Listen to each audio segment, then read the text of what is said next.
Today on TimesCast, leaders of Libya, Egypt, and Syria, current or deposed, fight to hold on to power or to defy those who took it.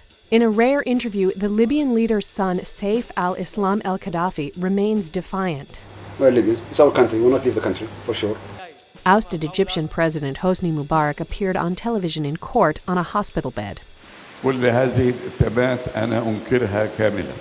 And Syrian President Bashar al-Assad sends tanks into Hama to crush the opposition.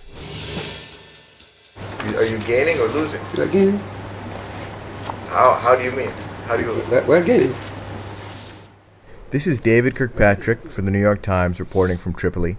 This morning at around midnight, I met at a Radisson Hotel in downtown Tripoli with Seif al-Islam el-Qaddafi, the son of the Libyan leader, Colonel Muammar el-Qaddafi. It was a media war from day one, with a character assassination, with lies, rumors, false reports. He insisted that the Gaddafi government forces inside of Libya were only growing stronger, despite incremental gains by the rebels on now 3 fronts around the country. He said that a faction of Islamists within the rebels who have been challenging his family's rule has contacted him because they realized they could not rule without the Gaddafis. You really think that they will be willing to make an agreement with you and your father for some kind of power sharing in the future? Yes, they told us this. And They told us. It was hard to gauge how credible his comments were. I later called the Libyan Islamist leader who he identified as his counterparty in these talks, and he said nothing of the kind. We have no agreement with Seif al-Islam or Colonel Gaddafi. We only ask that they leave the country. Soon we're gonna announce the deal. Seif al-Islam el-Qaddafi has long been considered his father's heir apparent and chosen successor. The Gaddafi government has started to build a kind of personality cult around Seif al-Islam, a kind of mini version of the adoration around his father. At the same time, he's been a singular figure in Libyan life and possibly also in the Middle East because he has stood for liberalization and westernization within Libya. He associated himself with efforts to liberalize both the economy and political life here, to open up public discussion, to move towards a constitution, and to increase free enterprise. His comments this morning seemed to bring that full circle. He seemed to be opposed to the West and inviting Islamic radicals into power, or that's what he said he was doing. They have one condition. They said, we don't want a constitution in Libya. Constitution is against Islam. Said, please, we don't want constitution. Really? Yes. The Islamists in Egypt don't say that a constitution is against Here they Islam. said the constitution. We want Quran. Constitution is not. And are you okay with that? That's not a problem for you? Who cares now about constitution?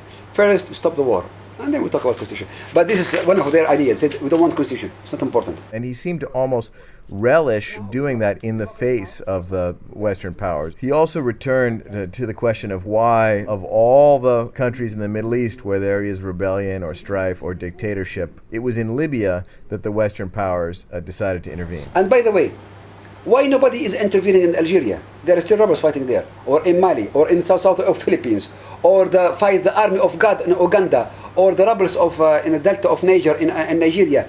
We have rebels everywhere. In Chechnya, in Abkhazia, in Pask, but because Libya is very sexy, Libya is very nice. Libya is small country, small population, a lot of cash, a lot of oil. So it's a very delicious piece of cake. Thank you, my friend. Thank you. In Egypt, the former president Hosni Mubarak appeared in court and on television for the first time since the February Revolution. President Hosni Mubarak was Egypt's longest-serving ruler until he was toppled in a revolution in February. On Wednesday, he was rolled into a courtroom, into a cage in fact, on a hospital bed to face charges of conspiring to kill his own people and corruption. Even as his trial unfolded, it seemed one of the most visceral moments in modern Arab history. For the first time, a leader, toppled by his own people, was facing a trial in public. In many ways, the trial was an indelible lesson in the humbling of power.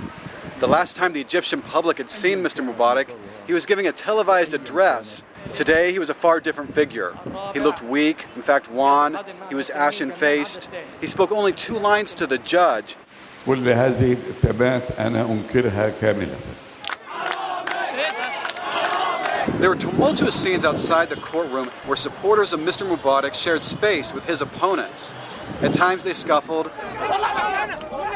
and their chants collided across the tableau, punctuated by protests of sympathy for Mr. Mubarak himself and calls for vengeance. أنا بعيط من الفرحة، أنا بعيط بفرحة حسني مبارك إن هو ورا القضبان.